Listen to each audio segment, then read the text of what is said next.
Hello, wherever and whenever you are, and welcome back to the Underdark and the Duragar city of Grakelstuga. Let me double check our volumes are okay. Yeah, looks pretty good.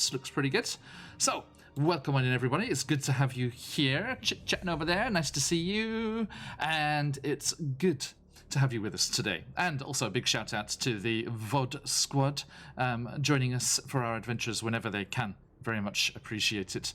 And also a little thank you and hi hello to our sponsor at the moment down here, this little fella, Cardboard Monster. If you are in Australia, Yanti, I'm looking at you.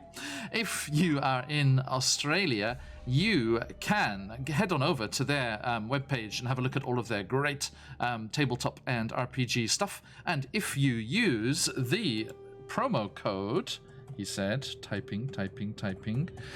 If you use the promo code PhoenixyWacky, you can get 15% off your order.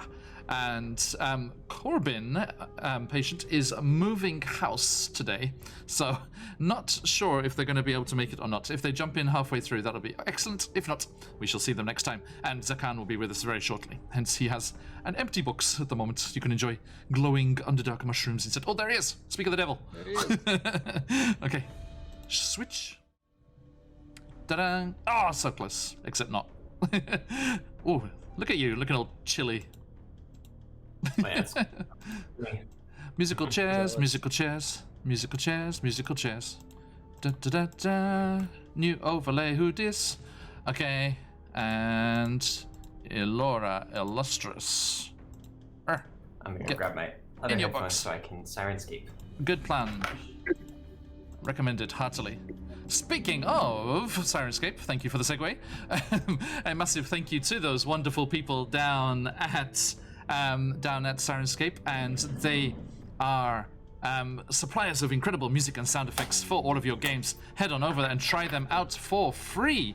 And when you fall in love with them, you can become a subscriber, or as they call it, a super siren, and have access to all of their content. So many wonderful sound sets, not just for RPGs either, but also for board games and all kinds of things. And very easy to use in person as well as online, such as we are. No matter where your players are, you can get the sounds piped across the globe to their various locales. Everyone you see on the screen here is in a different country. We have Japan, Taiwan, the US, and New Zealand, and everyone is getting all of that stuff.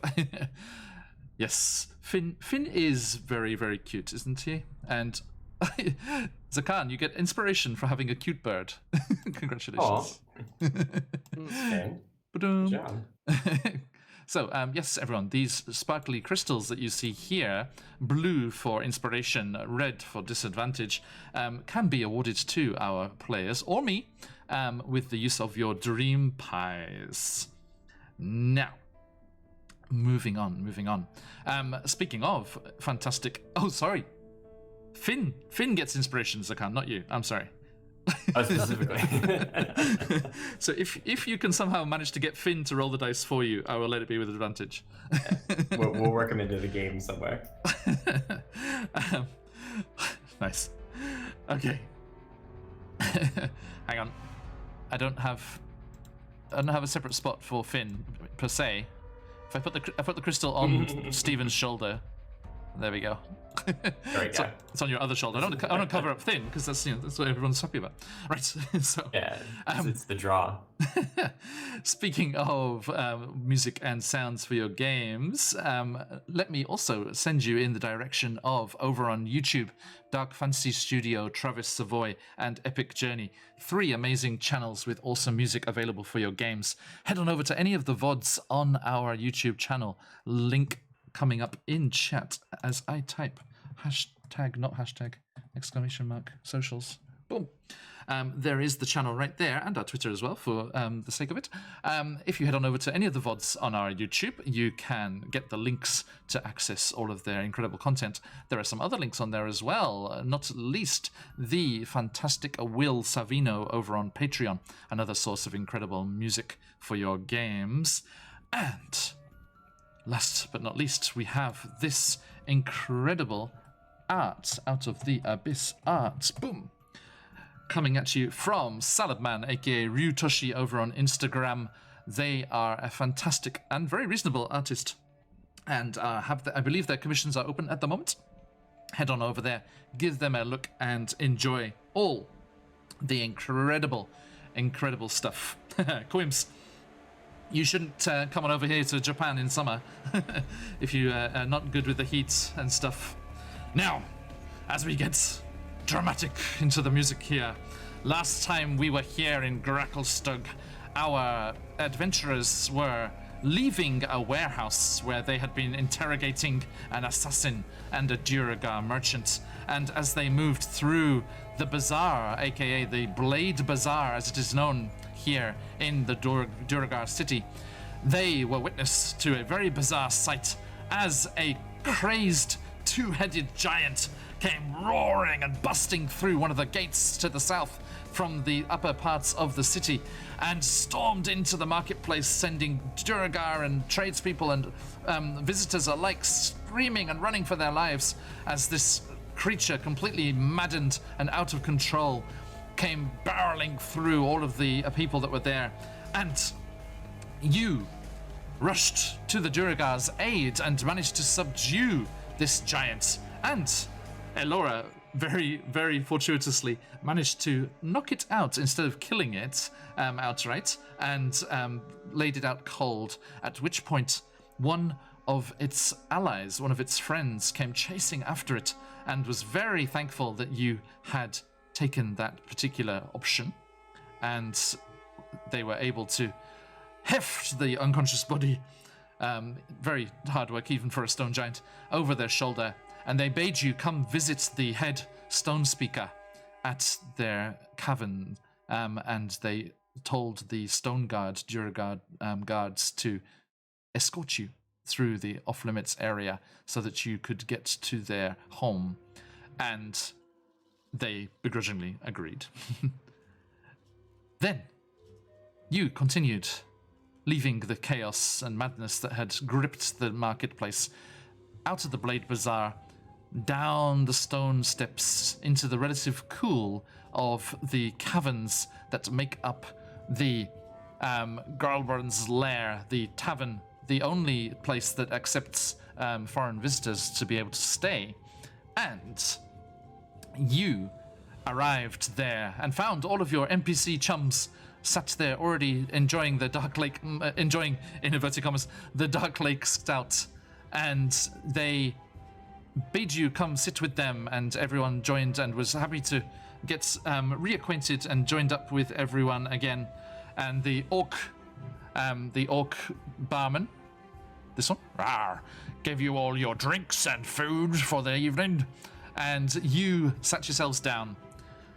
Then some latecomers arrived at the inn, and they were elven, wearing armor, heavy armor, and the insignia of a faraway elven city. A faraway elven city that Elora, our friend in the middle here, had left many, many years ago, abandoning her family and choosing the life of crime and the life of forest green tights and being an outlaw band in the forests near Baldur's Gate. That was not the aesthetic they went with. different aesthetic, but you get the idea. And they were seeking Elora because they had the rather momentous news that her city, in some kind of clash with a floating city from the Shadow Realm, having returned after portaling away centuries and centuries ago, had returned and had entered into battle with her home city for some reason. And in that combat, the city had been neutralized and destroyed, but in the process had crashed down into the center of Elora's hometown, and huge swathes of the city were destroyed. It was a massive, massive disaster. And the royal line and vast swathes of the line of succession were wiped off the face of Faerun, leaving the next in line to the throne to be Lady Elora Illustris. And after many months, years perhaps, of searching, the guards, honor bound to serve their queen. Yes, Elora's queen? Yes, Glims. I had a slight revelation at the end of last week. Having honor bound to serve their queen, these house guards of the royal family had eventually tracked you down into the Underdark and found you here in Gracklstugh and bade you return to your people, return to the leadership that has fallen upon you. And that's where we left things last time. So, let me bring us back to the happy murmurings of the Grolborn lair.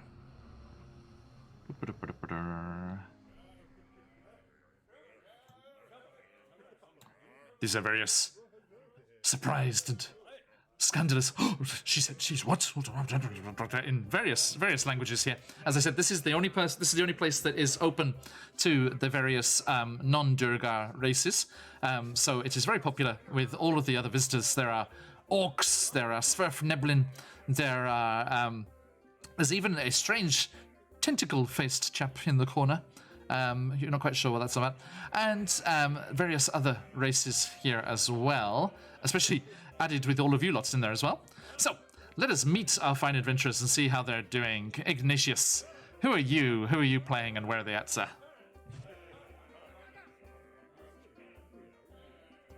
Oh, muted, mate, muted. Whoops, my bad. No worries. I said my name was Chris, and I'm playing Ignatius Poppy Zarilis, the Minotaur Barbarian, who makes his home in the Feywild city of Luthelspar, however, was ambushed by the Drow and dragged down to the Underdark. Cursed Drow. Okay, thank you. And Elora, how about you? My name is Sam. I play Elora. She is a high elf rogue, as you might have heard from Miss Dranner. And she has just found out she's queen. Yeah, as you do. Okay, thank you. Right, so finally, for today, usually have our fourth member, but unfortunately, Buns is, as we said, in the having a busy day. Will be jumping back in as soon as she can. Zakan. Busy Buns, yes. I'm Steven, and I am playing the Aasimar Ranger / Cleric Zakan, who is actually a native to these parts. They have been down here for over 100 years and have made a bit of a name for themselves, carrying out their divine mission of finding those in the dark and bringing them to the light. Indeed. Okay. I am just quickly spamming our link across the How are we ether. doing on that Tidra front, by the way? I didn't catch the last stream. Well, you shall find out. Shall find out. I'll spoil it for you. Yeah, part of me, it's like, should I watch her or should I just have Zakan be, should I be as ignorant as Zakan is to whatever the situation is? It's fine. It's not like they were gone for 20 years. Stephen has Zakan just roll do a few cantrips just to check it out. We cool? Okay. We cool? All right. Thank you very much, everyone. Can't do anything physical. Yeah. Okay. Welcome. So, good to have you with us as always. Now, sorry, my dash to get everyone in the right spots. We've got to say a slight. Sorry, I'm just being fussy. I did a little bit of adjustment there, and we're all sorted. Okay, sorry, very, very minuscule. Now, and I am John. I'm playing everyone else. Thank you for coming today. Now, as this rowdy lot in the background are enjoying their drinks and the scandalous news that has happened here, we are faced with these revelations. Elora Illustris, how do you feel? What's the plan? Laura looks godsmacked there, staring at the guards, and she goes, Hang on, let me turn you down. Do you have any idea? I'm just going to turn you down a bit because whatever you did fixed your mic good and proper. Sorry. Okay, try that again. Sorry. Yeah. Do you have any idea what kind of life I've lived since I've left? No, milady. You removed yourself from our society. From many feared you dead.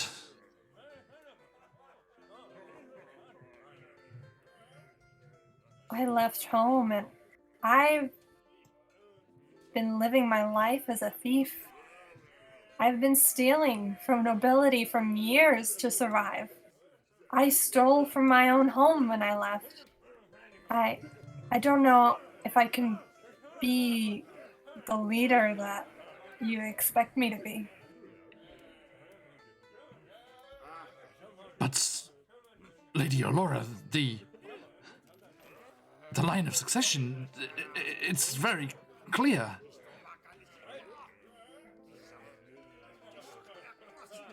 I mean, what does that even matter now?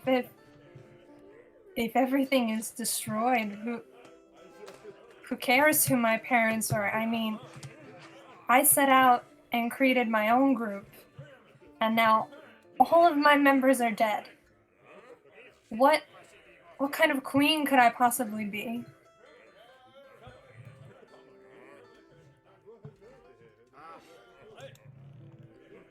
The remaining peoples that survived the catastrophe, they are relocated, joined together, leading a life much as you chose to live, driven out of their home, losing their livelihoods. Will you abandon them?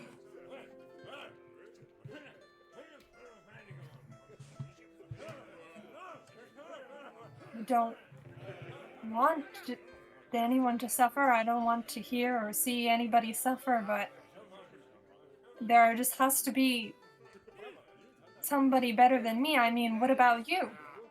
You traveled through the abyss. You've made it alive out here. I would be dead if not for everyone in my group. I mean, I don't understand why I would make a good queen for you. Which is why we're here, my lady, to escort you safely home.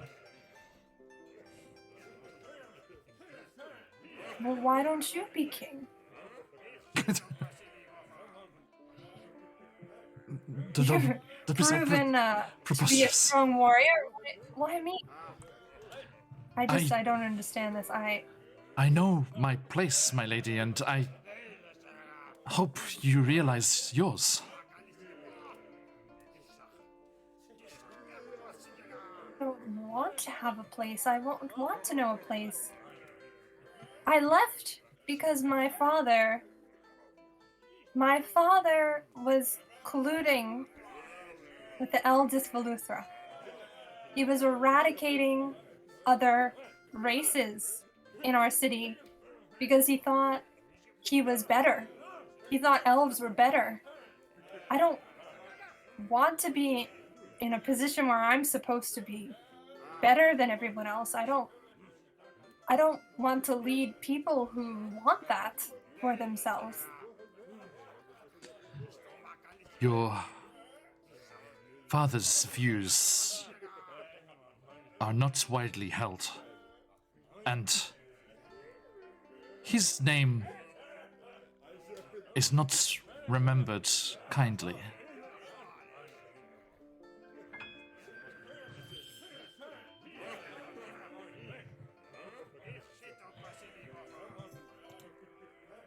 I think Alora points to Sareth, wherever he is now, and says, "What if I wanted to bring a drow into my guard? What if I wanted him? Would my people accept that?"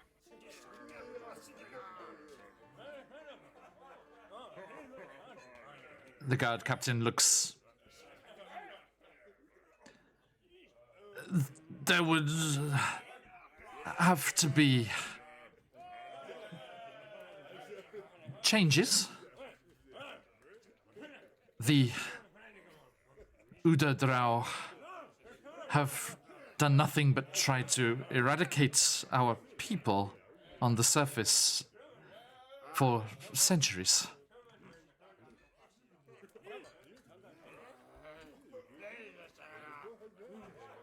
Lady Alora, no matter what blunders you have made so far, or what triumphs lie ahead of you, you must return to your people.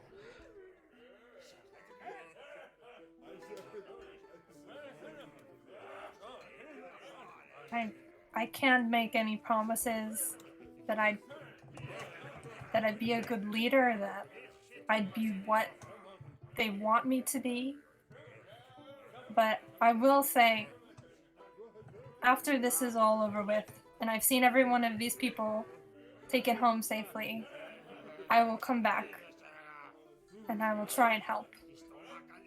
But I won't promise to be your queen. Lady Alora, it's not a request. How can you throw away your people, your culture, your responsibilities so lightly? By the way, you notice there is a Swerfniblin, like Jim Jar and Topsy and Turvy, over at the counter behind his shoulder from you. And your eye is distracted by them being slightly fidgety and moving in a strange way. And when your kind of eyes glance over in that direction, you notice they're using thieves' cant. The kind of the sign language part of that. Trying to get your attention. Do you look at them a little longer? Yes. They, in the kind of jolted, strange, cadence of thieves' cant, they basically communicate to you, want to get out? Or I know how thieves' cant would symbolize it, but yeah, I mean, its whole thing is designed to, blend in with being able to have a normal conversation and have the real conversation on the side. So you can, as this is happening, you can do that. And as you're doing that, the guard captain's like, "Well, Lady Alora, what do you say? How can you toss aside your people, toss aside your responsibilities?" Tossing anything aside, you've thrust it upon me. You're forcing me. I don't believe this is my responsibility, and I don't even believe it's a good idea to make me queen. But I will come home, and that's a lot for me. I feel like I'm giving up a lot, even offering to come home. And at that moment,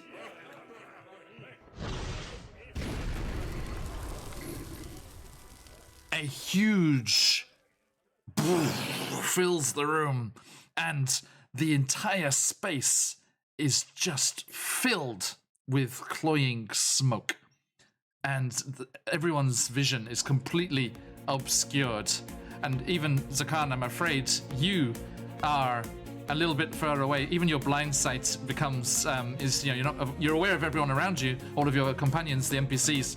But Elora was outside of the range of that blind sight, I'm afraid. And Elora, you feel a small Swerfniblin-sized hand thrust a handkerchief into yours to put up over your mouth as you hear everyone around you start to my eyes can't crash, and then you just like various other languages, so everyone just starts to going. Zakan, Ignatius, sound effects if you will. What's going on? And what do you? And it's pulling on your hand.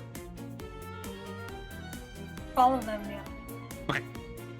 So they pull you around the Heisel guards, who are also completely taken aback and taken out of action by this, and they pull you back towards the staircase. And they are leading you, and even the staircase is full of the smoke, like most of the way up, and it starts to thin out as you get up, and they're pulling you. And you can just feel you can hear their little feet just going tick, tick, tick, tick, tick, up the path, and you get to the halfway point on the stairs, and the smoke starts to dissipate and thin out, and you see that little Swerfneblin with a handkerchief of their own over their mouth, just running, looking up the stairs, pulling your hand. Follow them all the way up to the stairs so I can find a good hiding spot, I guess. And Zakan yell out, like, downstairs in the smoke, and they go, Alora, do not venture out into the city alone. I feel like perhaps maybe they passed, like Alora passed within Zakan's 10-foot range, so like they have a decent idea that like they're not doing that, but they do wish to assist. No. So, yeah, you heard that. Do you? Yeah. So I do just anything? I think I'll find somewhere in the upstairs, like a room or a closet or somewhere I can lay low until they're gone, I guess. It was just a plain staircase up to the street, to the market. The Swerfneblin's like, come on, come with me, come with me. Maybe can I find like a barrel or a tent or something nearby to jump in and hide? No, there's only one place that's safe. Come on. Where are you taking me? To the others. Come on. The others? Who are the others? Your friend was right. We can't be up here alone. Slavers will be on us. Come on, quickly. Why are you helping me? There's people you should meet. Can I do an insight check? Yeah, absolutely. Okay. Natural 20. Nice. This Swerfneblin seems very, very sincere and friendly, and they seem delighted to have realized who you are. Okay, I'm convinced. I'll follow the Swerfneblin. Okay. They so as you come, if we zoom in on the map there a bit for you. Zoop.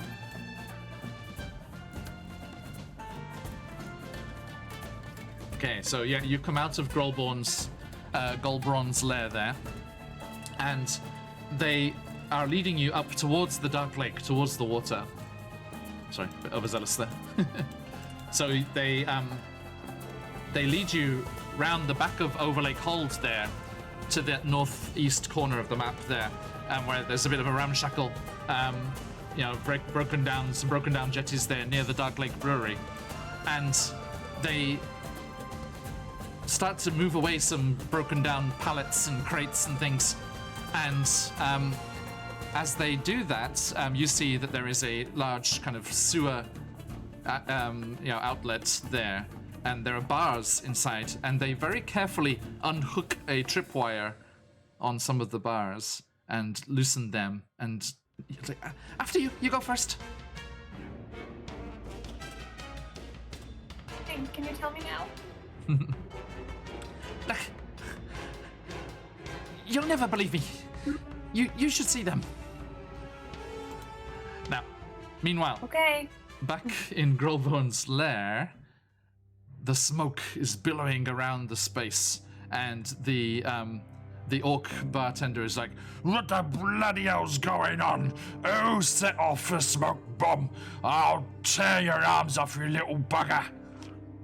And everyone is just kind of like blundering into each other, coughing and spluttering. You can hear these elven knights, Ignatius, Zakan, just they're like, the Lady Allura, Your Highness.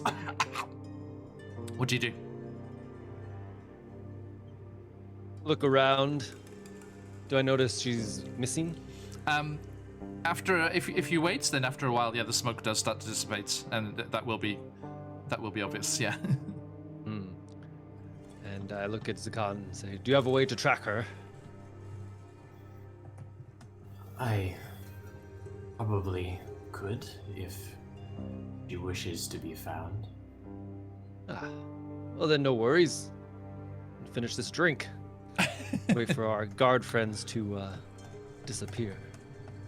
I have a feeling that she will seek us back out. I don't think it was us that she was avoiding, and he kind of casts a side eye at the guards. May as well finish our drink. And then they raise their voice a bit to the guards, and they say, "You're being pursued by a what's the proper term? It's an Erd-drow, or The new term is Uda-drow. Erd-drow. Uda, yes. Yeah. So they can call out to them. You are being pursued by an Erd-drow who most likely followed us to this tavern. If you wish to assist the Lady Allura, I would suggest you post your men about outside, keep to the rooftops, and look for those who have particular interest in this place. Perhaps if you can make this location safe, you can continue your conversation."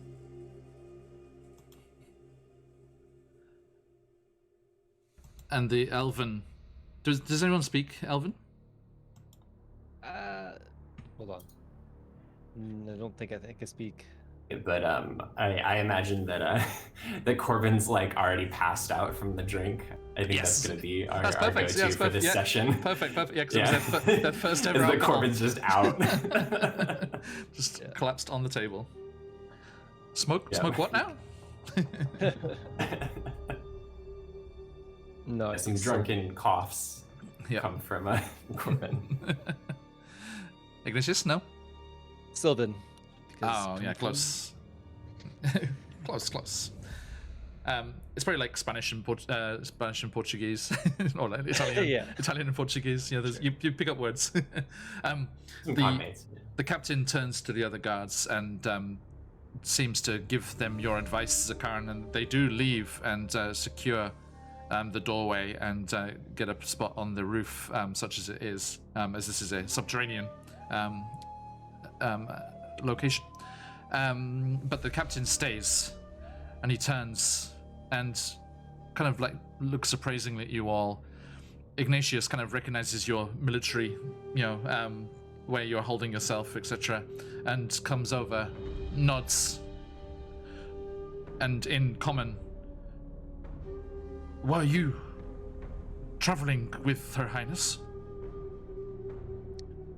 We were traveling with our friend Allura. I don't know who Her Highness is, but I don't think she would like to be called that. Darendil elbows you. It's like, use her proper title, Ignatius. Wait, that's a good question. Did that whole conversation between Allura and the guards happen in Elvish? Yes. Oh, yes. We have no idea what's going on. No idea. So yeah, he just came over and said, "Your Highness," Her Highness.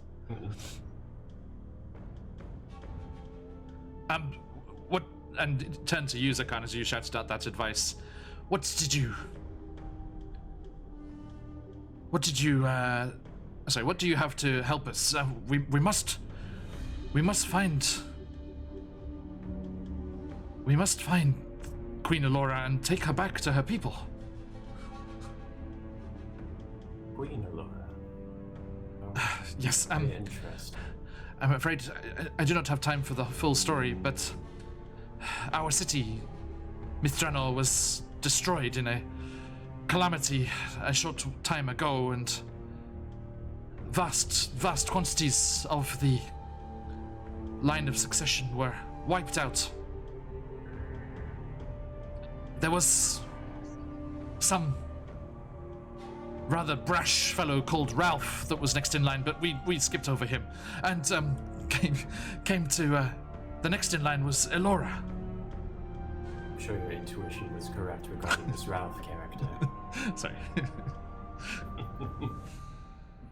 was it Ralph, right, in the movie? Right, it is King Ralph, isn't it? Which movie? There's a movie called King Ralph, isn't there, where like vast amounts of the British monarchy get wiped out in some accident, and then there's some crass American guy who's the next in line. I have not heard of this. It's very funny though.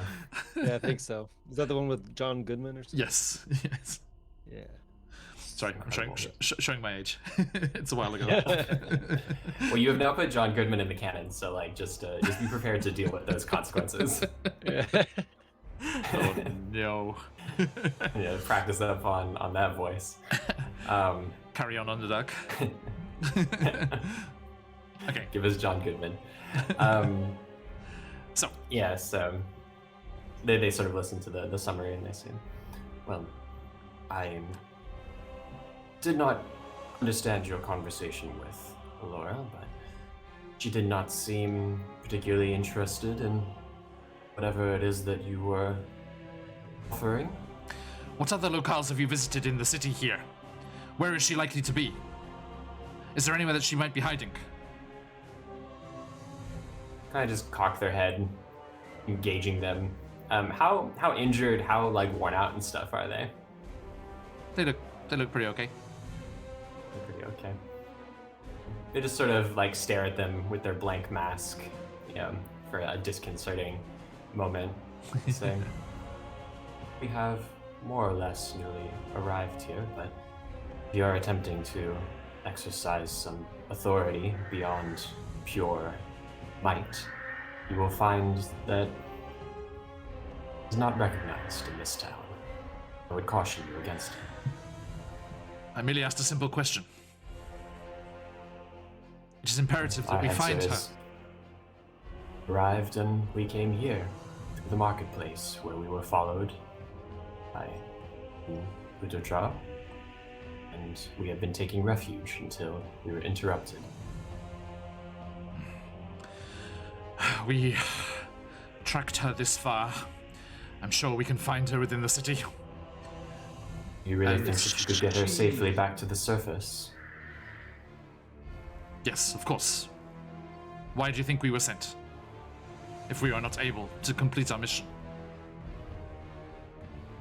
Those who were not strong enough are no longer with us. First of all, as Zakan here said, we are being tracked by an army of drow. If you do indeed take on Elora, you will be tracked by them as well. I'm not sure you would fare much better. Second of all, if she is your queen, and she has decided it is best for her to stay here, shouldn't you respect her wishes? She is surprised by the news, does not know the full weight of the responsibilities that lie upon her position.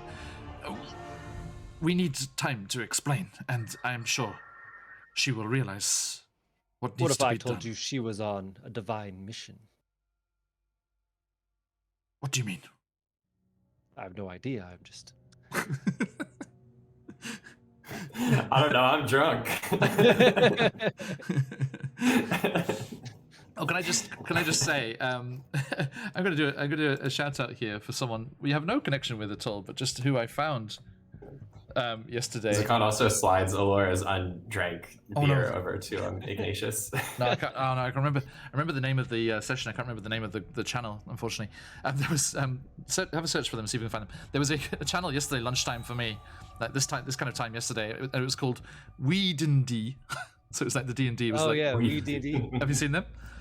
Yeah. Oh my god, they were so baked. They were all they were just so completely baked, and they're obviously in states of the US where it's legal, right? Because they're all just like, smoking away and just hitting bongs on stream, live on stream, and even the DM was just like, his descriptions were so out there because he was just so wasted. It was amazing. Amazing. Yeah, Oh, is that? There you go. instead of That's neutral. on natural 20s and natural ones, is it? Oh, I see. I see. Cheers, Quims.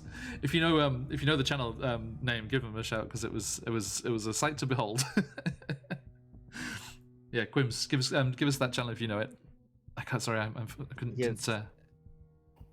Is that Art Hard Studios? Is that the one? Oh, that sounds familiar. Yeah. Art Hard. Art Hard, I think. I think that's the one. I'm not sure. Yeah, that's definitely rings a bell. Art Hard Studios. Was it plural? Studios. Is there an S on the end there, Chris? I think so. Okay, let's give that a try. Oh, yeah, looks possible. Yeah, last streaming Dungeons and Dragons. So that's probably the one. Okay, so yeah, there you go. Oh, there we go. Cheers, Quims. Thanks, Chris. Yes, there you go. There's the link. Go and give them a follow and have a look at that insanity next time it's happening. Yes, I will be hitting this water every natural 20 and natural 1 in the middle of my workday. The playing their style would not be the way to go. Okay. So, oh, what's wrong with John Sensei? He's very strange today.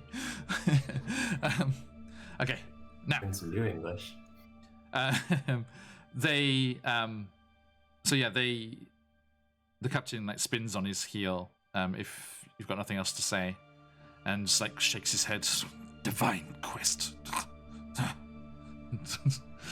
And marches up the stairs. So, Well, should we wait for her to come back or follow her? So I think we can afford a few moments, a short rest here before we venture out to see if perhaps we can make contact with her. I am concerned if she was out on her own, but at the same time I believe that among us she is one who would perhaps be all right.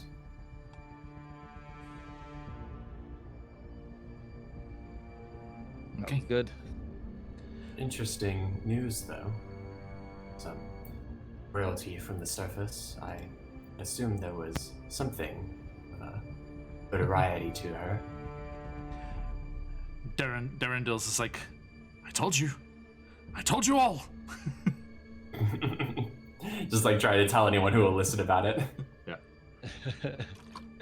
Jim Jar and Eldith's like, yeah, shut up. Actually, no, Jim Jar's like, yeah, whatever. And Eldith's like, she's a queen.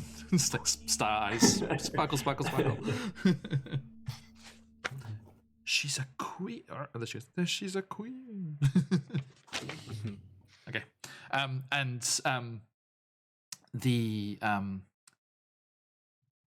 Yes, that settles down there. Now. And if we can have a short rest while finishing our drinks and Just while Laura has literally finishing your adventure. drinks. Yes. Okay. Your Majesty, if I may be so bold, you are clambering your way in a very unregal sense to following behind this little Smurf Neblin, who's much more built to be moving through this tunnel here. And luckily, it's like there's some kind of drainage pipe, but it's not been used. It's disabled. It hasn't been in use for a long time. And they look back and they're like, come on, this way. And after a decent length of time moving along the inside of this passageway, you find a hatch in the floor, which they are opening as you arrive up behind them. And they lift up the hatch, and there's a rough-hewn well, shaft going down, and a ladder extending down it.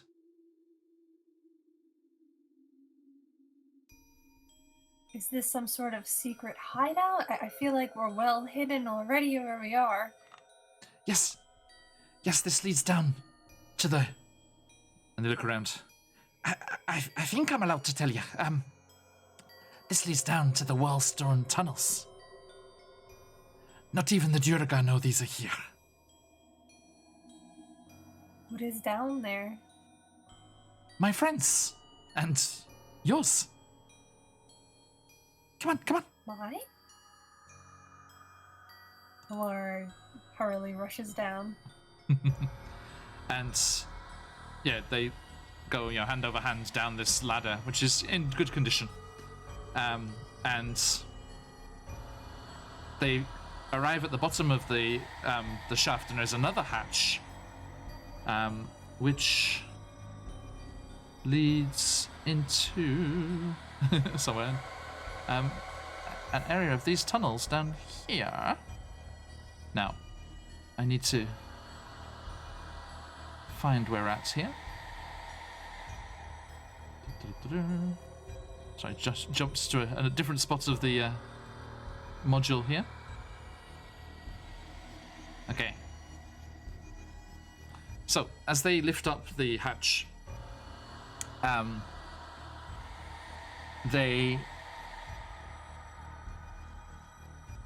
you can see there's another, it's a stone trapdoor, and then there's another iron ladder, which leads down to the floor. It's quite a big cavern. Like, these chambers are pretty huge, and it's 60 feet down to the floor. And there's this iron ladder bolted to the wall that leads down from the hatch that you're at, and they've already started clambering down. And as you kind of peer, climb down the ladder a little ways and then look around you, this area is very clean and orderly, and it's split into 2 levels, connected by a ramp which is made of zirkwood planks, those giant tree-like mushrooms. The upper level contains a fully furnished laboratory, and there's various things bubbling and just simmering away, and little puffs of steam and smoke going. And then the lower level has a couple of bunk beds, and then the wall on that far side is set with a closed door as well. And there is a Durga with a stained kind of leather apron and safety goggles up on their forehead, fussing around over by that alchemical apparatus. And the Smurf Neblin shouts over, Lothio! Lothio! And he turns around. Oi, B! What the bloody hell are you doing? You're not supposed to be back until later. Yeah, but... Lothio, look! Look who it is! And he, shrugs. Who am I looking at? Who are you bringing down here? You're not supposed to bring anybody. And just, still clambering down the ladder. It's quite a long way down. And, this conversation's happening as they're clambering down. And B, the Swerfneblin is apparently called B, jumps off. This Swerfneblin is apparently called B, which has nothing to do with the follow from Naked Ninja B. Thank you for the follow. And they skip down onto the floor and wait for you to get down as well. And they're gesturing you, for you to come down. And they gesture. Welcome to the Wellstone Tunnels, the lair of the grey ghosts. And the Duragar just comes stomping over to the top of the ramp. He's like, what are you bloody doing? And B turns to this alchemist, Lothio, apparently, and says, Lothio, this is Elora. Look carefully. And the alchemist squints. Oh, bloody else. Right. Fair enough. and just turns his shoulder and goes back to working. Do I recognize Lopio? Nope. How do you know me? How does he know me?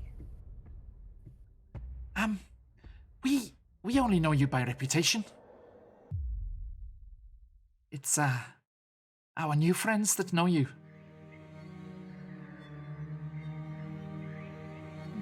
Can you bring me to them? Yes, they lead you. Let me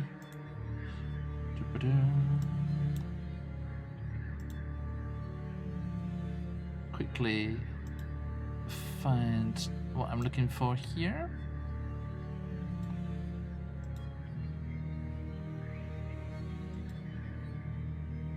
Okay, so I'm just grabbing a map for myself. I think.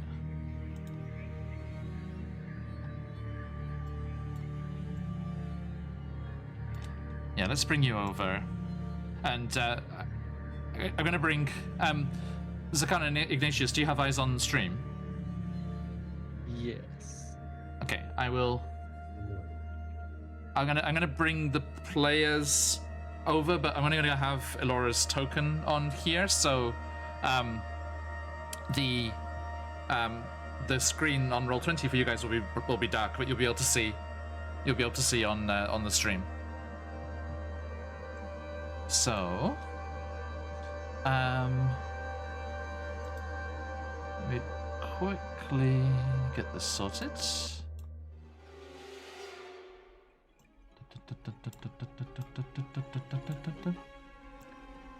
All right, and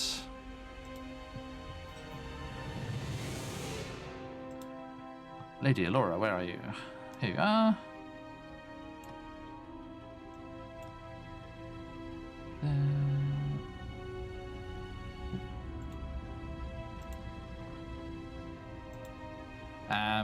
And our little friend B. So I'm just grabbing some tokens here. Bear with me, people. My character on another campaign. Say again? What's the name of my character on another campaign? B. B. Oh yeah. Who are they? What are they? What are they? What's their class and stuff? They are a friendly Goliath cleric. Nice. What type? Bimaji wound speaker. I think they are just a life domain cleric, if I remember. I haven't played that campaign in a little bit. Okay. Cool. Also like a folk healer. Thank you, Quims. Thank you so much. Okay, boom. Okay, here we go, people. Bring you over here to what's going on.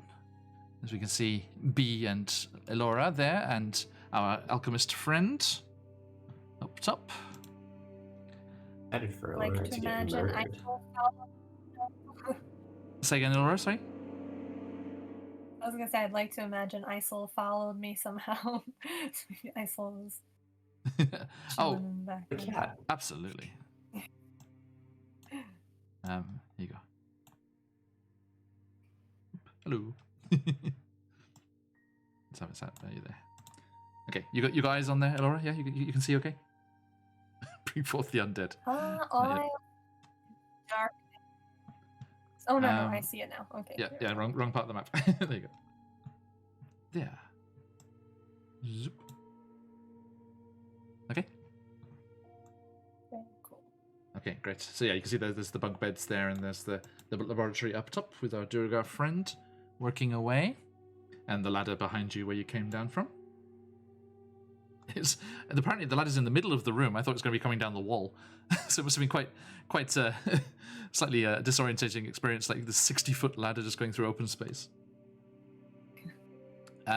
So that's where you guys are at there, and let me just quickly zoom out a smidge, and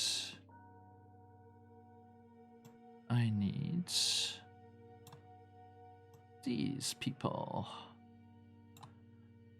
Now, Elora, what are you saying to be?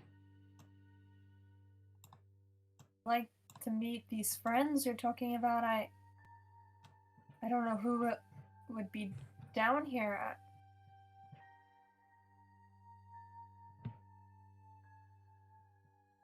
Well, you'll see. You'll see. Right this way.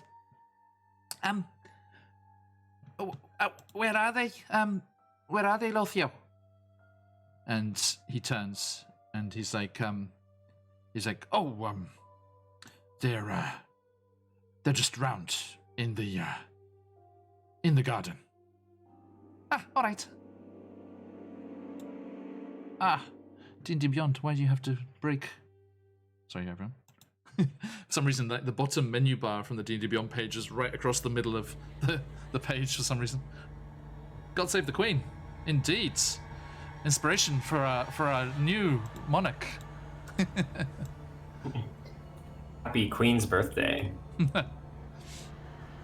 All right. Noted. Thank you, Quims. And... Okay. Let's put that there. So, the bee just starts making their way up the ramp of the planks there. And you're welcome to follow. Yes. Whoa. Nimble rogue. use the cursor keys if you can. Okay. And don't worry, that's just music. There's no evil laughter echoing through the chambers.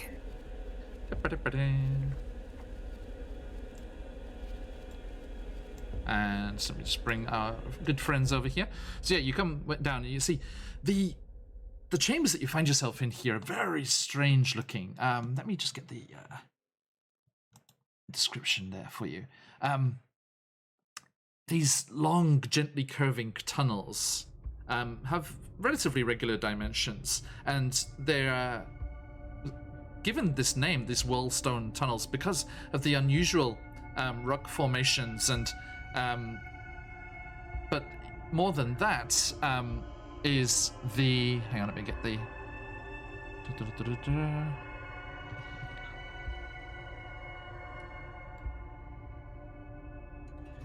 Where is that? The types of... there's a bunch of mushrooms growing here as well, like little small ones just on the sides of the caverns and things, little sections there. But also, you can see... sorry, I lost where the description was.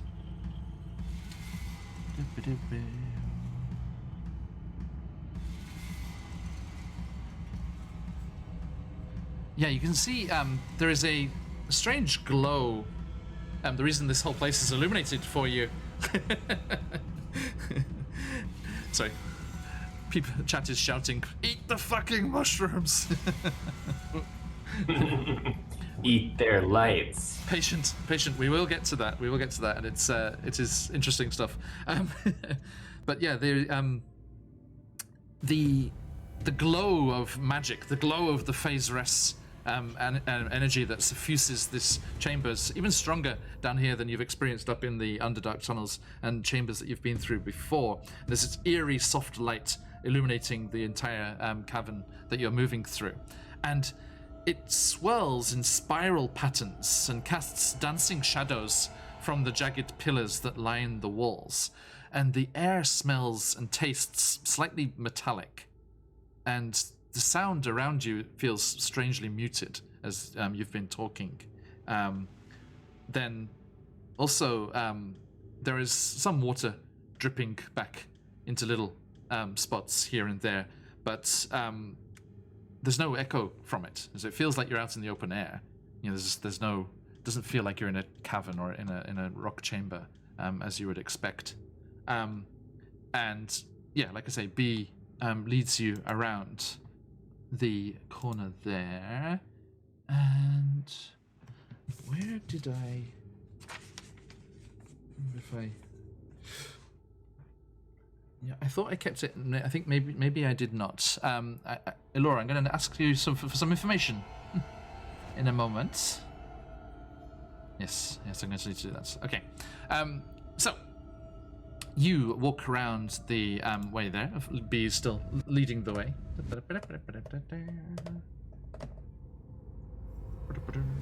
So you're going to follow on after. As you enter into that larger chamber that you're just entering, coming onto there, you see the following. Let me just get the area here.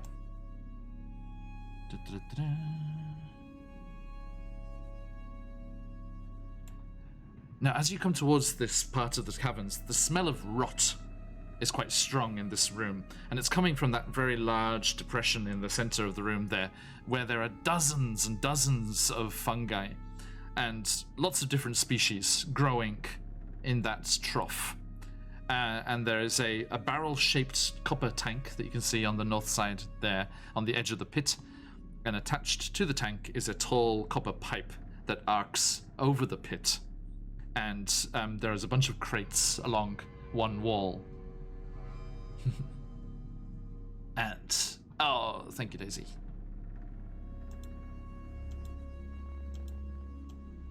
Now, I'm just gonna say, if you're saying everyone should have some, I mean, I'm everyone.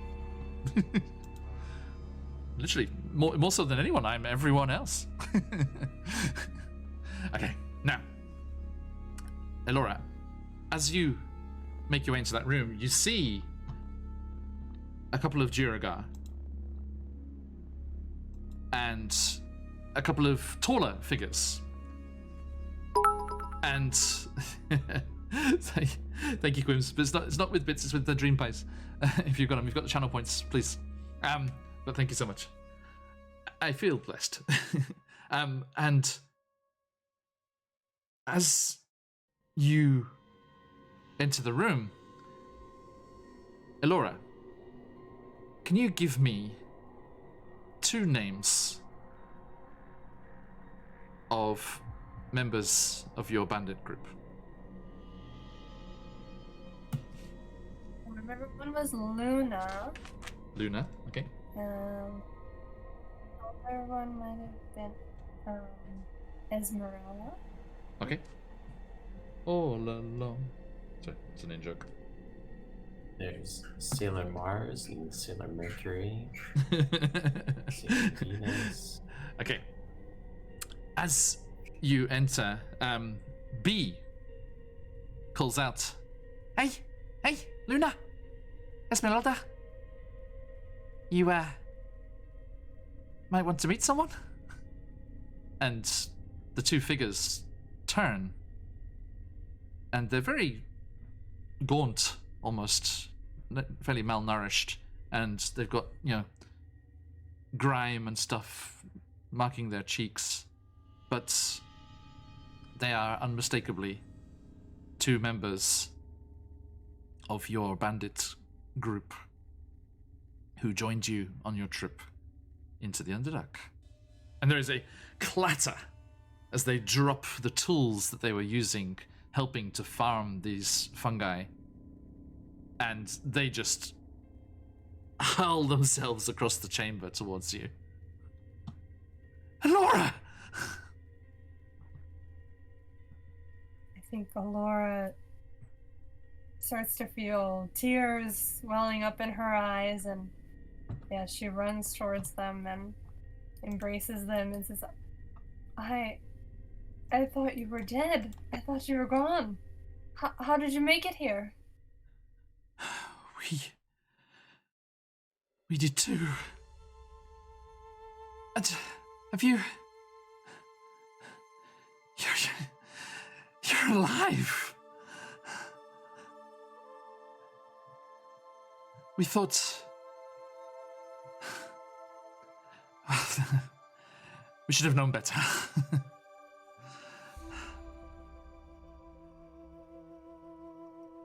so sorry. I feel like all of this is my fault. This is Oh. my idea. Shut up, This is shut my up. mission. I never should have rushed it. Are you well? You don't look well. What have you been through? You... It's been so long. It feels like months. It's crazy, isn't it? You're down somewhere and you don't realize how long's gone past. As if you've been subscribed to Phoenix Iweki for 3 months.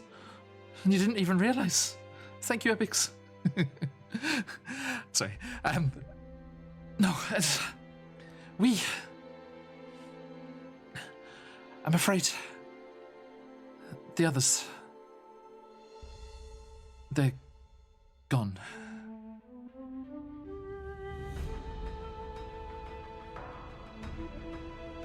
I expected as much. Were you all put in a camp together? What happened? We're not captured.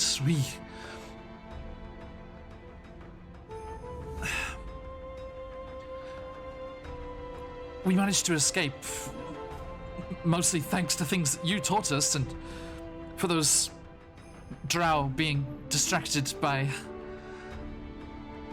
getting their hands on you, and we slipped away. We were going to circle around and break you out and rescue you, but this place is such a maze. They both look down at their feet, ashamed. We lost you.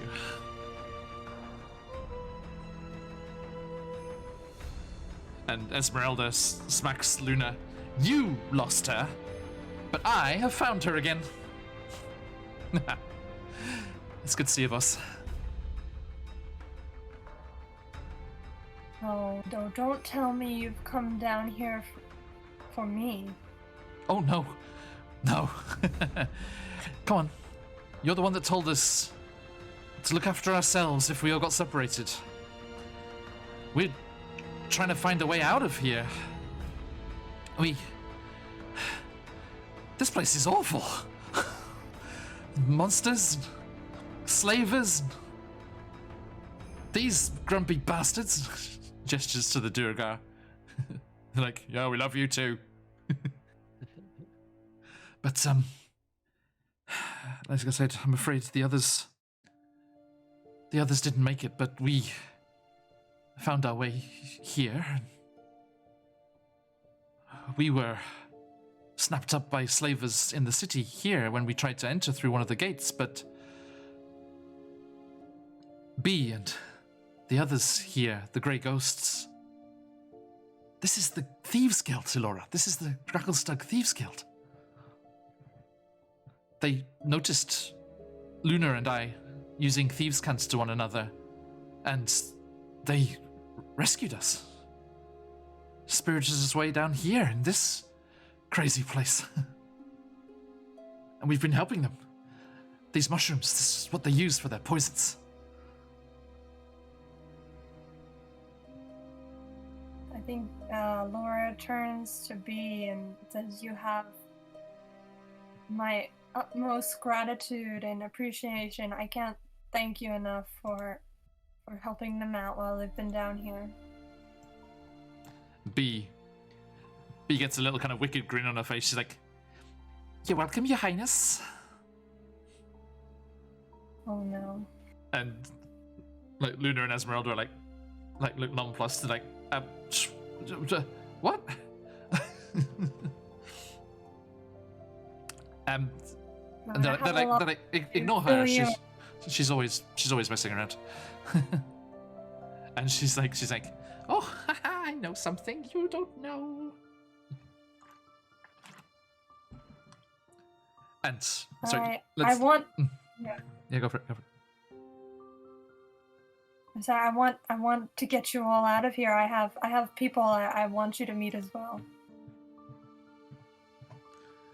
And one of the Durga comes clumping over. They got these big boots on and this big kind of like leather apron, like much like the alchemist, but this one's just stained with like fungus and farming stuff. And they're like, now, you got to steal away these two. They're bloody useful. I appreciate all you've done for them, but we can't stay here. And the Duragar looks over to B, the Swerfneblin, and he's like, see what you mean? Yep, definitely royalty. She talks proper posh. Well, hold on a minute. These people are like my family. Would you like someone to steal away? Your brother or your sister?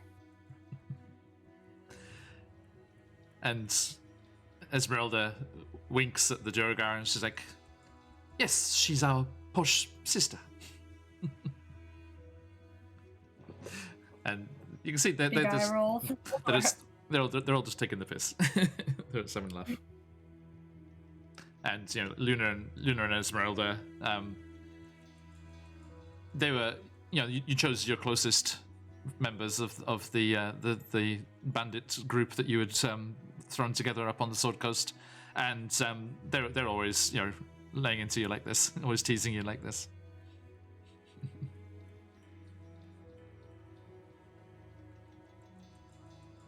It's been a long day, but not only am I being chased by a drow, I'm also being chased by a royal guard from back home. What do you mean? Like back Mithrano? My city has been completely destroyed. Oh. And I am one of the last remaining noble-blooded elves around. Luna and Esmeralda just step quickly to your side and just put a hand on your shoulder, and they're like, "Oh, Laura, I'm sorry that happened." It's okay. I forgot all about it when I saw the two of you. I mean, I can't believe you're alive, really. And B says, well, like I said, nobody knows this place is here, so, you're safe. Safe away from all those creeps up there. But I have met other people whom I'm also indebted to, and I'd like to bring them to safety as well. Maybe I can bring them here. Would that be all right? Turn. I don't think the bosses would be too happy about too many folk coming down here. If they stick together, they'll be all right in the city. There's enough of them that they safety in numbers and all that. Well, I can't abandon them either, so I'll leave you to the choice. You can come with me to meet up with them, to bring them home safely, or you can wait here and I'll come back for you. You saying that to Luna and Esmeralda? Yes.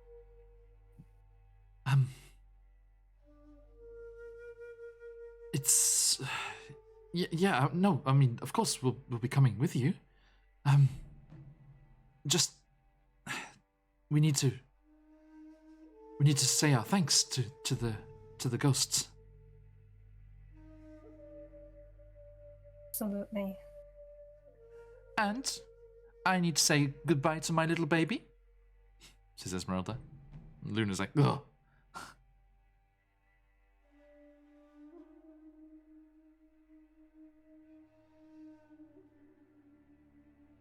I'd like to repay them somehow for taking care of you, but I don't really have anything right now.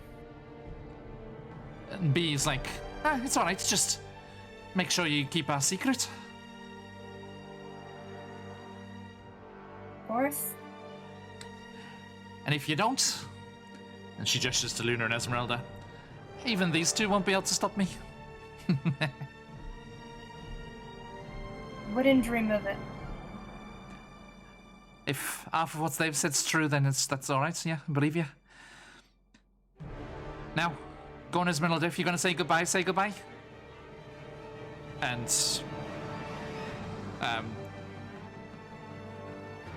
Esmeralda's like, oh, we'll sort our things out here. And where are you staying? Where can we find you? We are staying at an inn outside of town. I think it's called the Spire. No, the Shattered Spire is where you're going to meet the merchant to get the reward. It's the I forget the exact name. Sorry, it's the Growland's Lair or something. Yeah. There, yeah. It's the one that's underground there.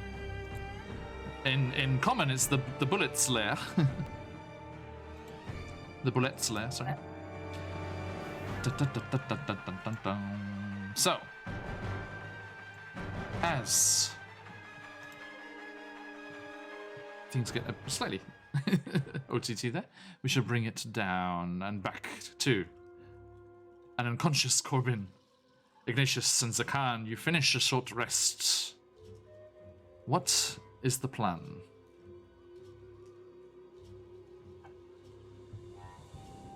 You Do obeyed. we have any other business in the city?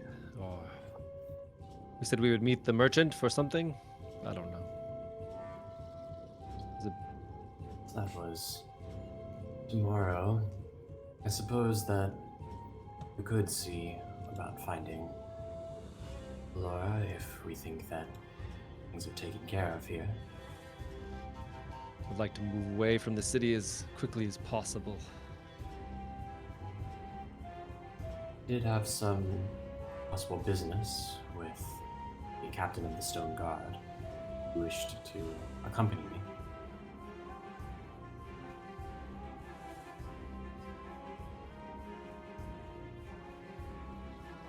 Oh, right. The giants. Yes. Well, should we find Allure or just keep drinking? I mean, I'm fine with both. Either way, really. If you think she's fine. This is the first time I've had to sit down and just enjoy myself, so doing so thoroughly. Make the most of it, yeah. I am wary of running into another conflict before we're able to rest.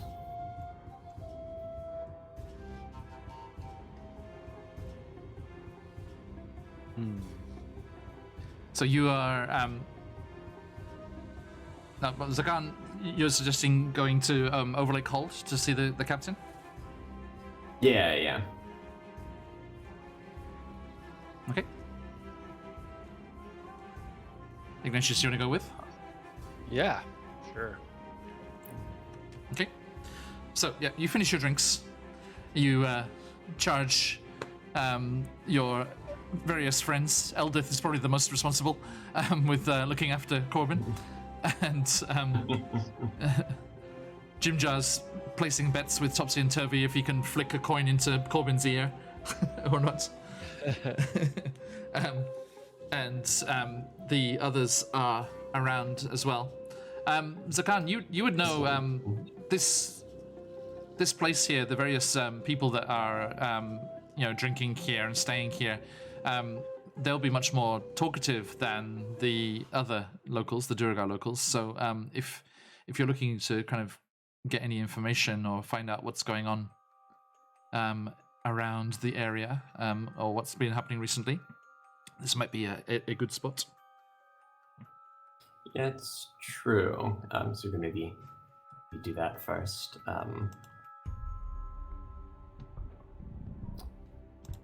Yeah, like maybe just as they're getting a round of drinks or something, still in this short rest kind of time where they're just hanging out. Yes. Zakan approaches the orc who's running the bar. Yeah. Now you can go. Do you want to go persuasion or investigation? Let me see. I think persuasion is going to be slightly better because Zakan has no smarts, but some presence. Mm-hmm. Finn's like, use my advantage. Use my advantage. He's got his own ideas. Okay, so yeah, you walk up to the bar. Yeah. I'm awfully sorry about that mess before with that smoke and what.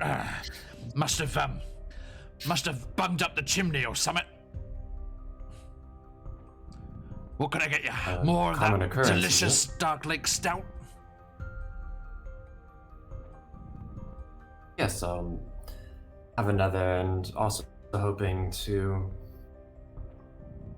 avail myself of your knowledge. Oh yeah. Quite. What would we be after? I don't know. I'm a busy lady. So they put down. What's a Dark Lake Stout cost? Like some coppers. Yeah, like a few copper. Ah, I lost her. Come back. There she is. Yeah. I'll say they put down silver. Is that what it's called? Yeah. Yep. Say it's like a couple times the price of a stout. Okay, make the persuasion check. And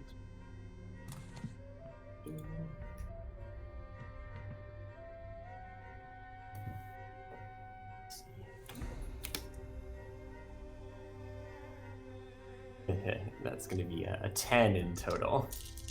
The DC is 10. Official in the module, the DC is 10. So meets it, beats it. Lucky. She looks a little disgruntled, but she does talk.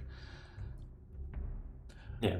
So I see we've got another cheap lot in. Shouldn't grumble, I suppose. With the way things are at the moment, it's lucky to have anyone swinging on by. Information is a commodity as anything else. We can determine the value after. But this is just for your time. Well, and she picks it up and bites it. This'll loosen these luscious lips of mine. And Zakan picks up the Dark Lake Stout and makes like a little cheers motion and says, "As this will mine, may we be on equal ground here." Oh, I think I'll pour myself one for that. Cheers. Cheers. Now, what do you want to know? Concerned with is we had a fair amount of difficulty entering the city, even more so than a group of us normally would. Is there something that's put the city on high alert? Well, the old bloody spot's going to hell's, isn't it? All of the trade routes around Gracklestug have been super dangerous recently.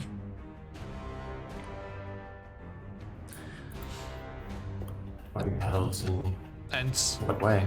You remember, I mean, you came here with a Durgar who had lost his wagon train and he lost his goods. So, yeah, you can attest to that danger.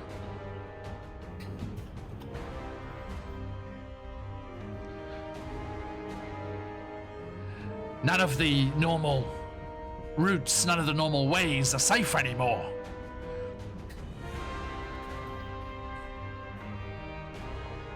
I've been encountering a good deal of that.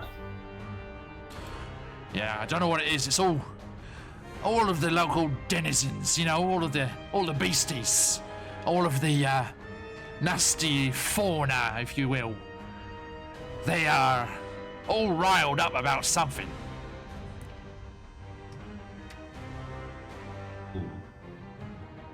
When did this start happening? Or at least when did it become enough to influence Gracklestug? Oh, hasn't been too long. But even here in the city, there's some right angsty folks. Not quite what it usually is, by any stretch. Sorry. The general population or the leadership? Oh no. Our beloved Deep King. God bless his pick. He's his normal self. I believe he's still making his usual visits to chat with the Stone Speaker.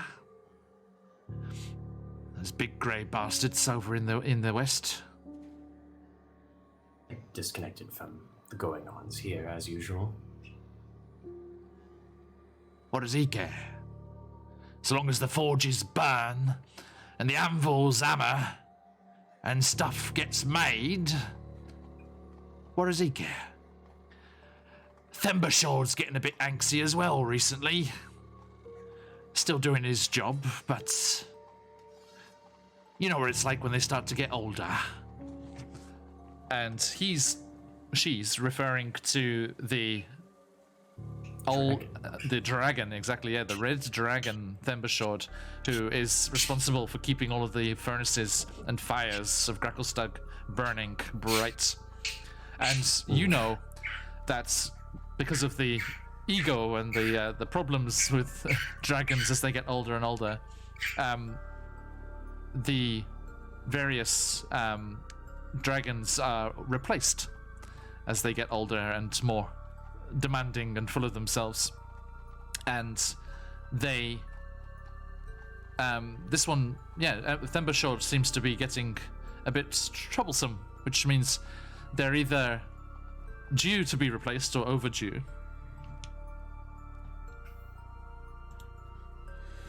So are there any whisperings about what may be causing things to act up? Perhaps what Thembershawd is reacting to. Oh, he's a big bloody red dragon, isn't he? It's pretty obvious. He's just coming into his own. I don't know why they haven't offed him and brought in the next one. They usually would have by now. As soon as they start getting, tricky to handle, they hatch the egg and then boom, you got your next dragon. Nice and young and controllable. Nah. Rather unfortunate timing, wouldn't you think? For what? That the dragon would be acting up the same time as the trade routes are becoming more dangerous and monsters of the Underdark are active. Yeah. If you could do anything to help out, I'm sure they'll be very, very happy. And of course, you'll have my thanks. Is there a trade route in particular you rely on for obtaining your fine wares here? she reduces, annoyed at being slightly ignored there. She turned on her maximum charm there. Oh, business. All right. Well, the routes between here and Blingdenstone, the other settlements. I haven't seen any Myconids around here for quite some time. I don't know where it is they come from, but they might be in some trouble there, eh? Maybe they've all been eaten up. Maybe your friend scoffed a couple. She gestures over at your drow friend. And you see he does have that slight cloud of spores around his head again. He been munching on some mushrooms. You want to be careful. They might scream. Now, Have you seen an affliction like that before? No. Don't get many drow in here. They're miserable bastards. They've got that strange Menzo-Bonanzan accent. Although I must say, I do think from the sounds of the background noise to the tavern I think there are quite a few drow in here because I don't know if you caught it before, like when we just had the general background noise on. Like so many of the voices, they're not actually saying anything, but some of them sound so French. It's just like the French accents on them are so strong. Everyone, no. by the way, everyone, I do accents by location, as it should be, not by race, because so Gracklestug is this kind of London, kind of Cockney accent here, and Menzo Branson. The Drow capital is French because Chris Perkins is our glorious leader, has put in canon that Drow speak with a French accent. So that's why we jumped on that. And of course the horse Maxine, who you may well know if you've been around our streams for any length of time, especially Curse of Strahd at the moment. Maxine also has an outrageous French accent because she was undercover in Menzo Branson for quite some time. As undercover as a talking horse can be. Pick up the local flavor. Hello, Osmosis. How you doing, sir? Congrats on another great session on Saturday. I can't believe you've got to wait a month for the next one. Okay. So, you I chatted with her, and she carries on from before.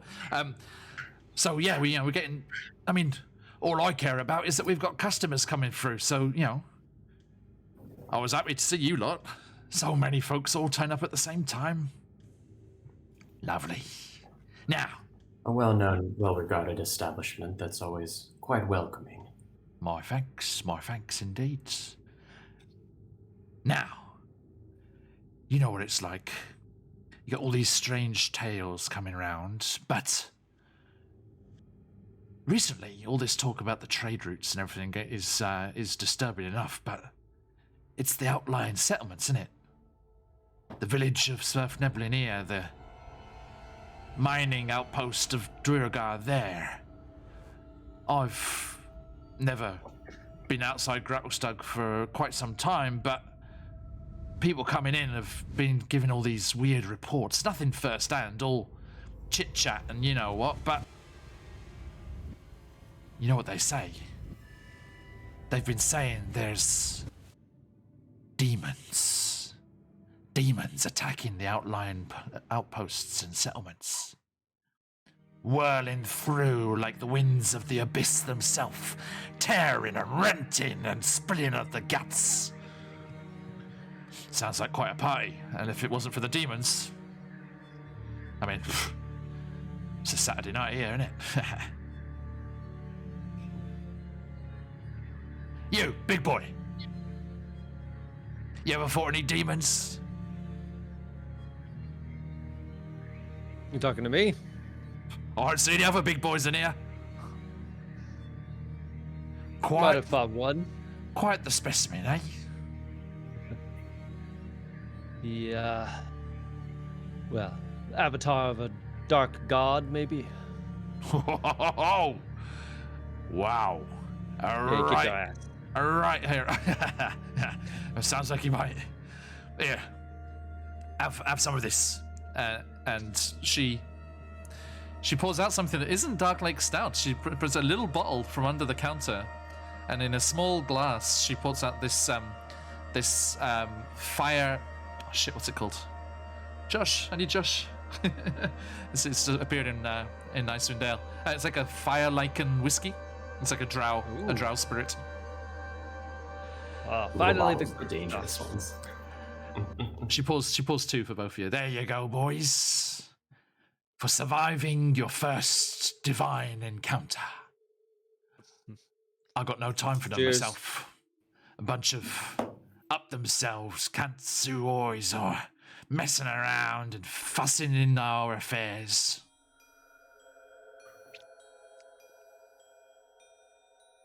By the way, in all this talk of settlements and customers that are moving through and things, you seen any others like my friend here?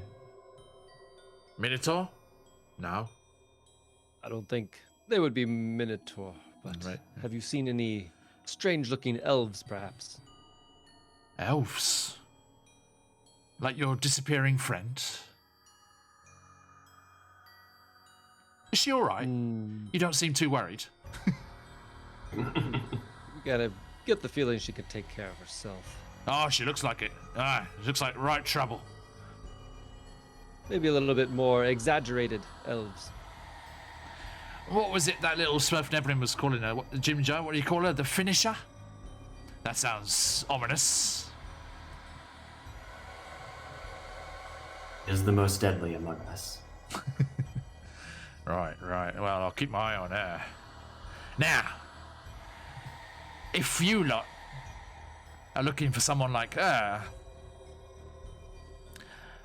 I mean, there's those big, beefy armored bastards that came through here before, but I don't think you're looking for them. They didn't seem to know you. Oh, I don't know. You know what it's like after a Dark Lake stout or two, the memory gets all fogged. Maybe the phase rest is particularly strong today. If only there was something that could ease my befuddled condition. Oh, what's that I hear? Set 5 gold down on the counter. I see. Does that ease your befuddled condition? I'd compliment you with deep pockets, but I can't see that you're wearing any. Nah. Shoo, disappears. I am having an epiphany. There it is. It all comes flooding back. Might you be looking for some colourful types? Possibly. Of a summery disposition? Maybe wintry from time to time? Something like that, yes. That's what I figured. You're looking for a Ladrin, aren't you? Right. My brothers and sisters in arms. Look, I'm not questioning what went on in your family, but you got the big genes, clearly. Apparently I'm a geneticist as well now. Yeah, I like to dabble, yeah. Now, yeah. Matter of fact, I might have seen a few. I was surprised. Folks like them coming through Grattlestug. Dangerous, especially with those drow kicking around. You want to watch out. Nasty enmity there. Ages old. That kind of thing doesn't just boil away in the midday sun. Summer disposition or not. But she looks you up and down. Much like yourself. Nobody bothered them because they looked like they could kick your teeth in soon as look at you. Sound like people you know? Which way? Yeah, maybe. I hope so. They happened to say which way they were going. They stayed here a couple of nights. And I wasn't spying or nothing. I was just clearing the table next door and they were talking all loud and such. But, yeah. Might have heard mention of, you know, off where the little folk are. Apparently, they were fussing around, all chit-chatting about being homesick, missing the wonders of the Feywild. Never heard of the place, but they said they were looking for Leverlight Grove. And from there, back hopefully, through a portal or some sort. I don't know. I know my genetics, but I don't know me interplanar bullshit. Zakan, have you ever heard of this grove? And yeah, Zakan. I mean, Neverlight Grove is where Stool was from. It's the Myconid Yes, colony. Is it known for portals? It is known as a place of wonder and mystery that very, very few ever travel to. Even Zakan, you have never visited. Yes, Quim's Stool was a little Myconid sprout who sacrificed himself that the party may live. Yes, so I think Zakan answers, it will have been the home of Stool, and we were hoping to travel to deliver news of his sacrifice. And from the sound of it, from our friendly barkeep here, pardon me, what is your name? My name? Oh, sorry. Let me get my face on. My name? Oh, I don't know if you'll be able to pronounce it. It's all guttural and orcish. It's important to try. My name is Belinda. Belinda. Oh, first time. Nicely done, nicely done. I've been around. You must be quite the linguist.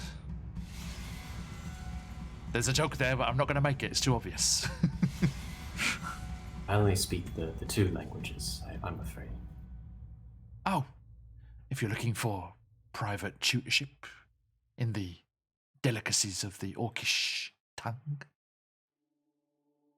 I do not believe we will have time for that. But what Belinda here was saying, Ignatius, was that there have been reports of similar disturbances as that we've encountered happening in Neverlight Grove as well. So it seems that perhaps we'll find several answers there. Which direction is that? I would like to go immediately, if possible. Stool. Sorry. People in chat were asking about Stool. F's in chat for Stool. There he is. Little buddy. Get those M's in chat for mushroom. Myconid. Okay. Okay, so. How long ago did this party pass through here? A few days ago. No, they stayed for a few days, but they must have been about 10 days and a half ago. 10 days and a half. Sorry, I lose track sometimes. The weekends are a bit of a blur. Yes, hospitality can be like that. It's always a wild party over here on the weekend. You should stick around.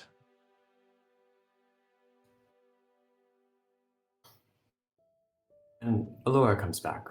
We should discuss where our next heading is, but if it's possible for us to catch up to those you are looking for, Ignatius, then we should try.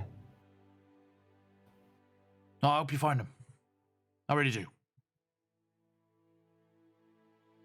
Finding people is part of what I do. Well done. He has All the a best. Particular set of skills.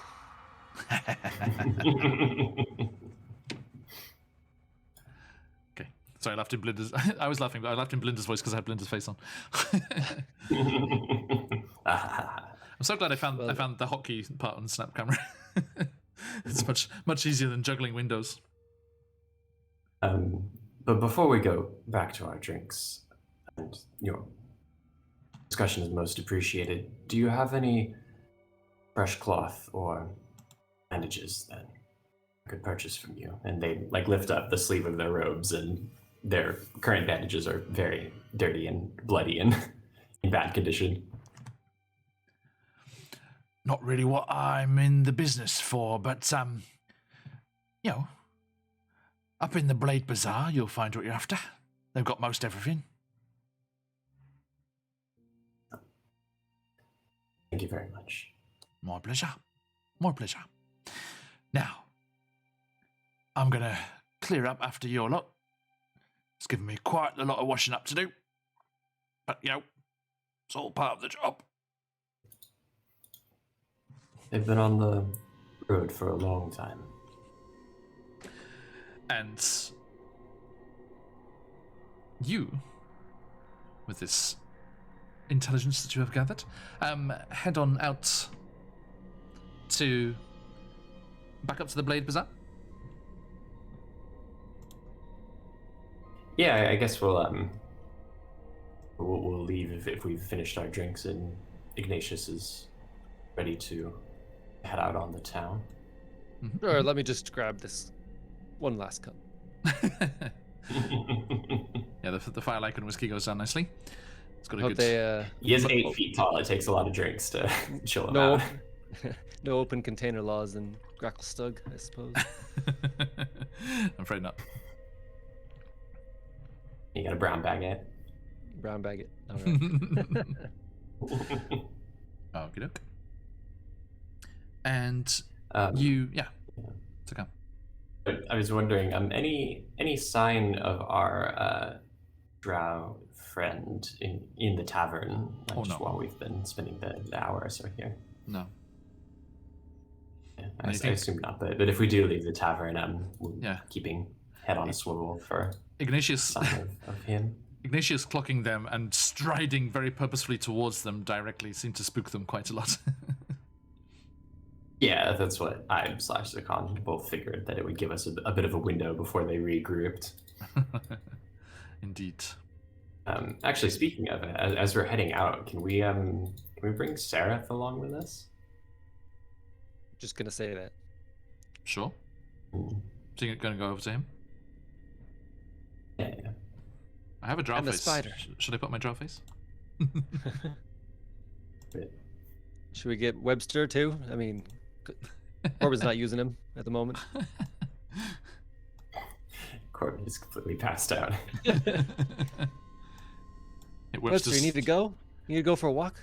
Webster's just like poking Need Corbin. walkies? Yeah, walkies. they poke up. They're quite intrigued. What do I want? This. Look. Oh no, hang on. There we go. Okay.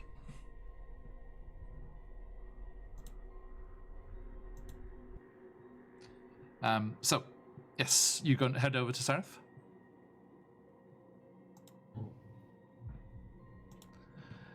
Yeah.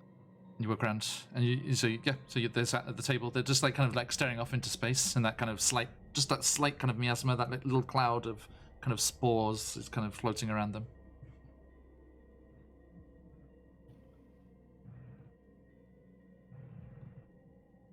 So, Zakan, you head over. Okay. He's just sat at the table. What are you doing?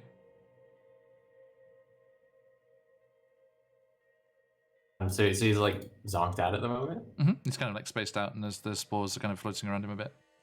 Just it's very slight. You wouldn't notice it unless you're looking for it. Yeah. Seraph, you're all right. Here's my face. Oh, Zakan. And as soon as you address him, those spores just kind of go get sucked inside, as you noticed before. He's like, "What can I do for you?"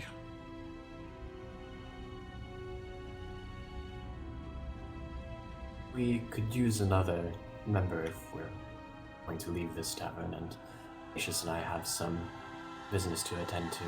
Could you accompany us? Yes, of course. I have finished my food and drink. Are you feeling up to the task? You haven't had too much, have you? Not at all. I am quite all right. He has, like, eaten and drank. It's not, like, weirdly untouched or anything. Oh no, it looks like he did, yeah.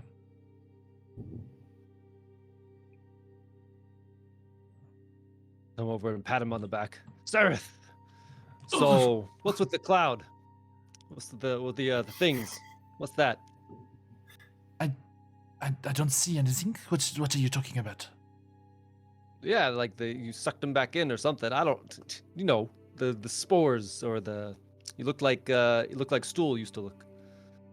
I'm sorry, Ignatius. I do not know what you're talking about. Inside check. Okay. Please. Sorry, I did not laugh. Oh, it was on a 19. It rolled to 1. That's a 4. Oh. He seems legit. Yeah. Oh, Oh, as far as all you right then. know. Feel relieved. Kind of look at the beer, put it down. Maybe I'll stop drinking that. I haven't eaten anything aside from what other than I have gathered, right? No.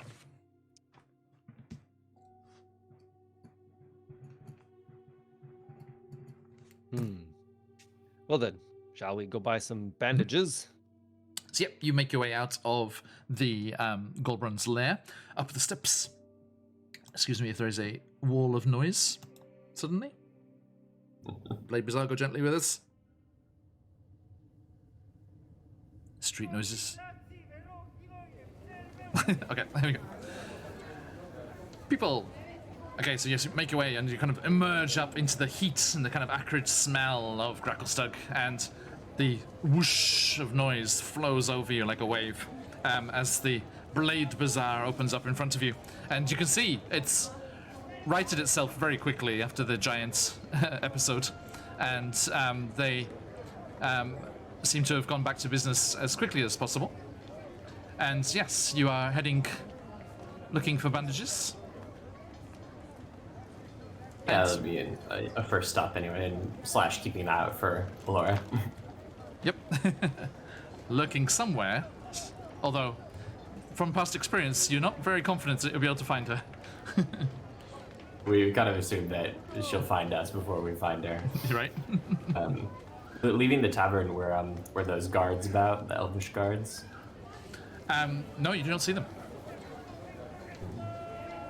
No, they've gone off somewhere on business.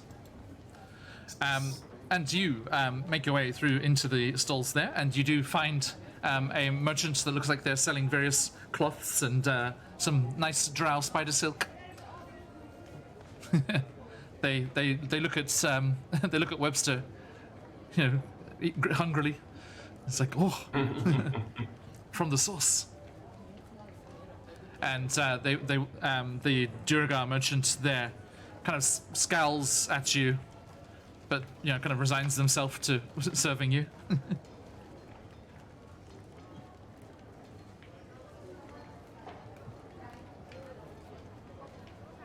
Well, I'm in need of bandages, fresh, clean cloth. We wanted to strip some. Yeah, all right. I suppose I could do that. Would need at least I'm just gonna make up a number, but two bolts, and that'd be enough to cover the Khan's body like twice over. Okay. Yeah, all right. So, what do you say to 5 gold? Doesn't need to be any particularly nice cloth. It is going to get dirty and bloodied quite quickly. So, Offer me a price. Cast off, so discarded. Offer me a price and we'll see if I'll let you live. Stare with their mask, and they think for a moment and say, well, In previous times, I would have been able to buy it for a single gold piece and have it be quite nice and ready. A single gold? You think I'm insane? No. 4 gold, or I'll cut your belly open where you stand, spill your guts onto the streets, and dance around in it like it's the full moon. They look over at Ignatius and the spider who's with them, and they say, I would not recommend acting so rashly or with such rudeness. What do you mean? Rude? Rash?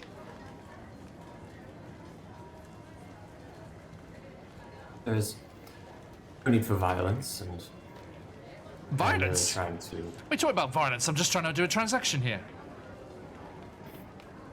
Oh, is this how things are done? I'm sorry? This is me asking. Like, this is how it goes. You want bandages, right? That is correct. Ignatius kind of jumps in. He's like, how about 2 gold, or I stomp your stupid face in, and we'll let this spider wrap you up and take you for a snack later. And he looks appalled. He's like, guards! Guards, you're threatening to kill me! And some stone guard do come like stomping over, and one actually just appears. They were just like invisible nearby, and they come like, "Oi, what's going on here?" We're just haggling. That's how it's done here, supposedly. Haggling? He threatened to cave my skull in with those hooves of his. I don't know what it's like from wherever you live, my friend, but there's no murder happening here. Oh, not at all. That's an Just a error in murder on translation. prices. I think I saw a Hawker shouting something like that recently. Yeah. Yeah, something like that. Sorry, Zakan, what did you say? I said I'm just perhaps an error in translation on the Force and things can get lost. No. All I'm doing is trying to sell these folks some bandages like they requested, and they come around here threatening my life.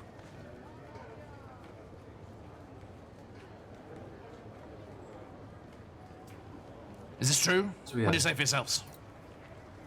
Not at all. I'm just getting ready to slash these insane costs. You might want to watch the verbiage you're using there, my friend. It's quite provocative. Did you That's how see I what talk. mean? Now, Colorful. starting 5 minutes ago. Well, it's not how we do business here in Grackelstuck. I'll ask you to not threaten the vendors, please. Sure. We're always watching. And they just like disappear into invisibility. So the merchant's like, so, bandages, no bandages? Does the con know if this is like just an absolutely outrageous price, or is this just a little bit marked out? No, yeah, 1 gold. 1 gold is generous. Yeah. I figured. I'm certain that I could purchase any cloth from down on the docks. I'm happy with burlap sack or some such. Your wares are very fine. Perhaps they are too fine for us, and we can take our 1 gold and purchase a fair amount of fabric elsewhere. All right, final offer.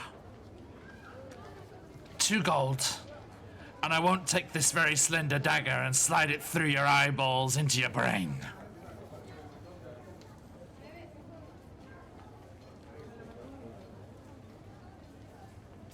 They turn to Ignatius and say, I feel that I'm missing something here in regards to the communication. Is this normal? You tell me, you've been here for 100 years. Yes, you've never had this experience in the market before. It's like that SNL sketch.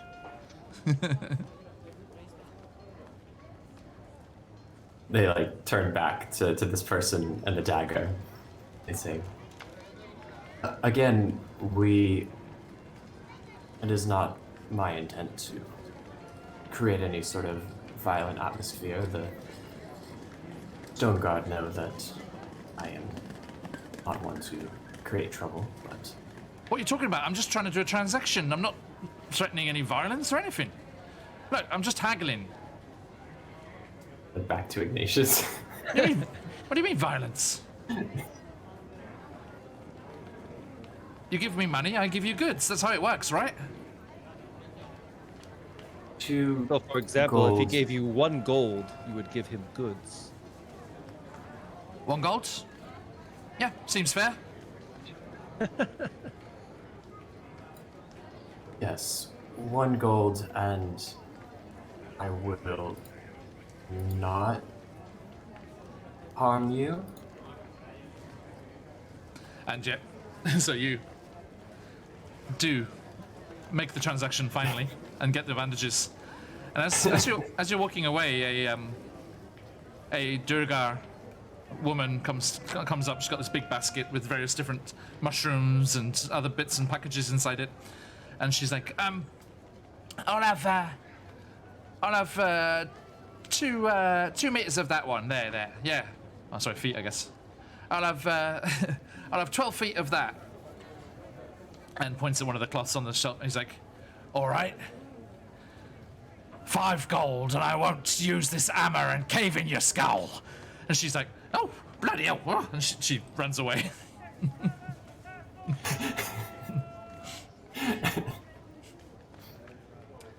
And That you was carry on your way. a very tense interaction. And I want to make it very clear and very pointedly say here, Zakan, that has never happened before. And that Duragar woman also seemed very surprised. Now, Elora, sorry, we've had you just... They have been out of towns for a while. But True. Elora, you've just been spectating for a while. If I could have you finish our session for today with a D100.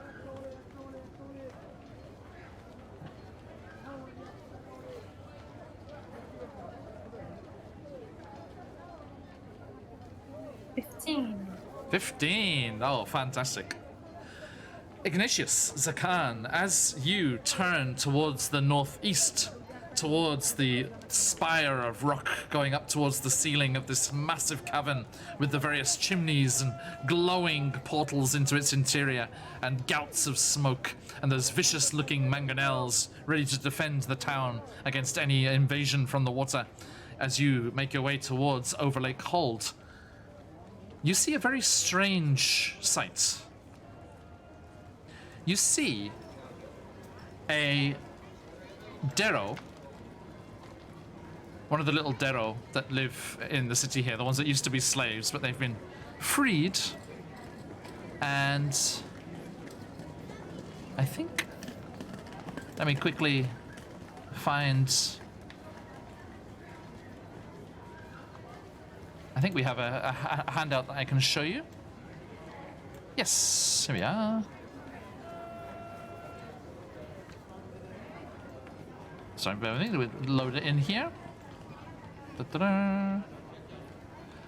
So yeah, as you're making your way through the outside of the Blade Bazaar towards the Overlake Hold, you see a little Derro with strange, ragged clothing.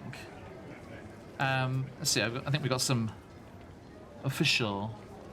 Yeah, you spot this curious figure darting between the stalls and shops of the Blade Bazaar here. And you can see that they're dressed in rags, but they're kind of styled into an imitation of a very fancy jacket. And he's wearing a wide-brimmed hat, which, Zakan, you realize is decorated with 2 Displacer Beast tentacles that have been sewn onto the hat.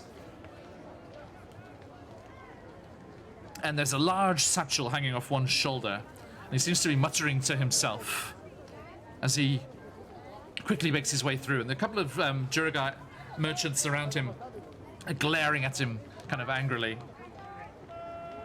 And this figure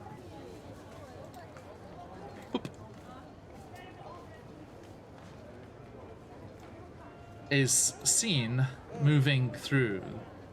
Yeah. Perchance there.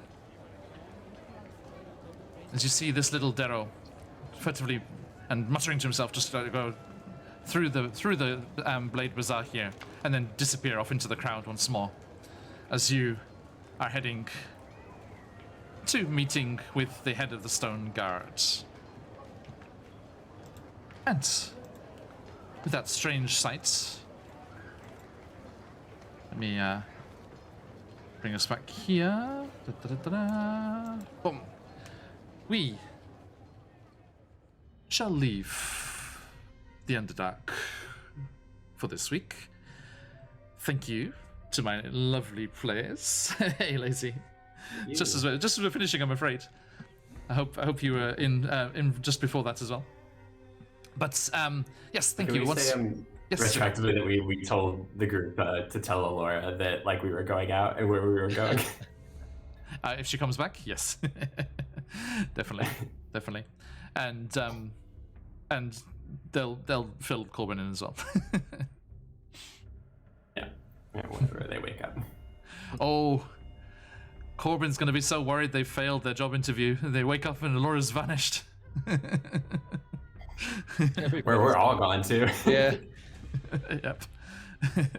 So it wakes up and there's just Derendil there. He's like, "Oh, Corbin, hello."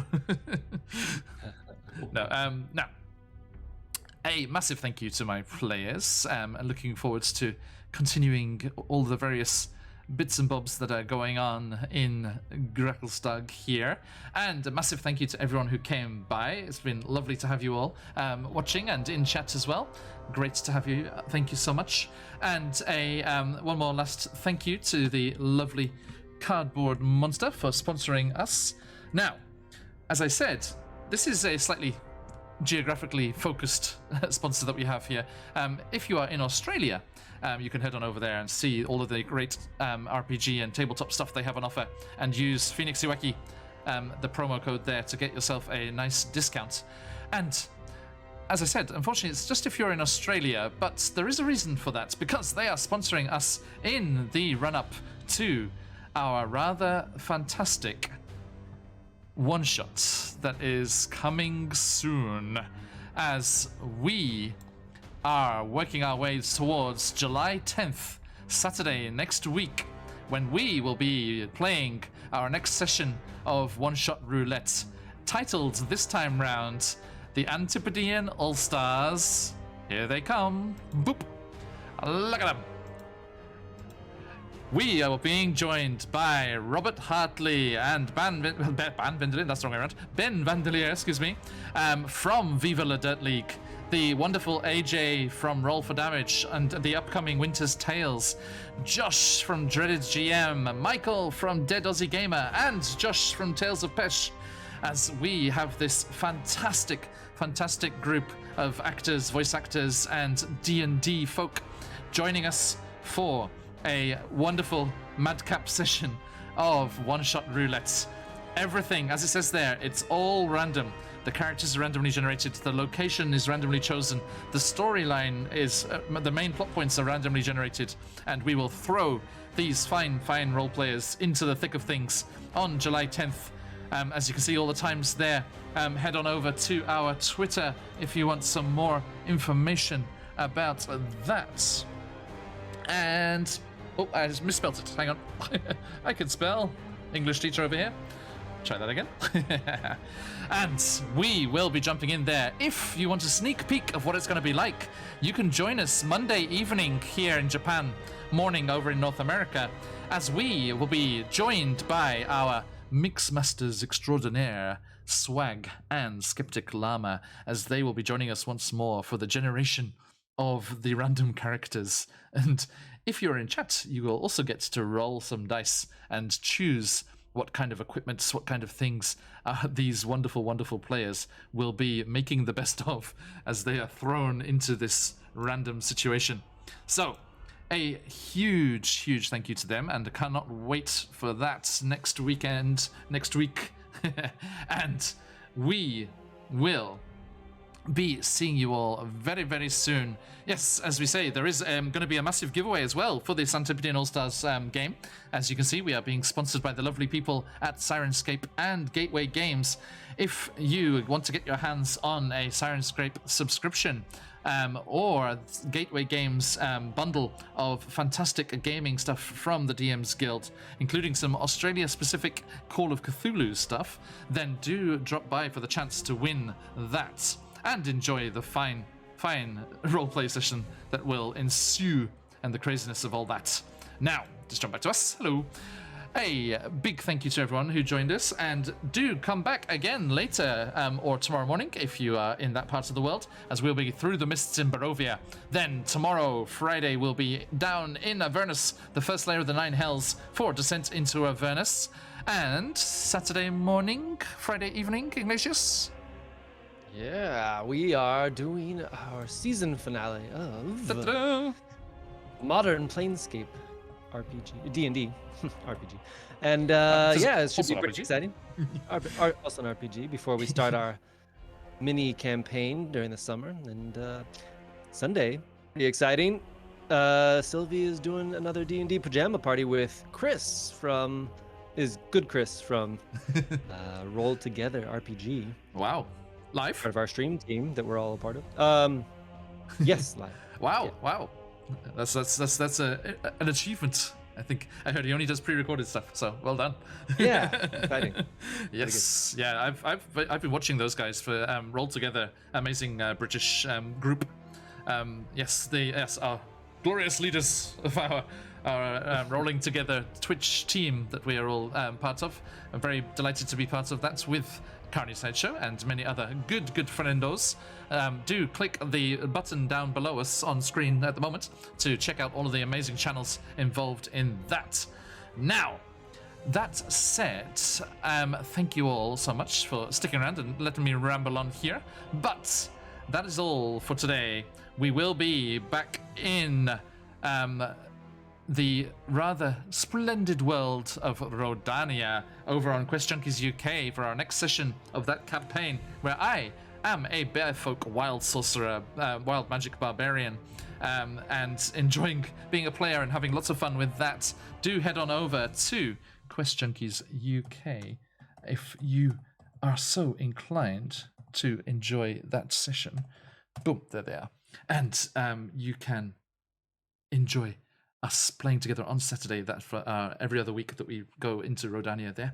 Then, all the way around, back to the beginning of next week, we will be in the final run-up to the Antipodean All-Stars as we go back to Icewind Dale. Also coming up on our season finale, the week after next, July 13th, is the season finale of that, so it's all hotting up. We had a James Bond style. They were on dog sleds. There were drow on skis chasing them, and it was a good session on Tuesday. I hope you can join us next week. But do stick around as we will leave the final ending screen and head off raiding somewhere. Any of the team on, Ignatius? Do you know? Nope, doesn't look like it. Okay, not this time of day. Right. Well, we shall see who is knocking around and doing stuff. Let's see here. Okay. Let's see. Let's try someone new. Hey, if you want to see a slightly different take on this Dungeons & Dragons hobby of ours, there is someone here. Oh, sorry.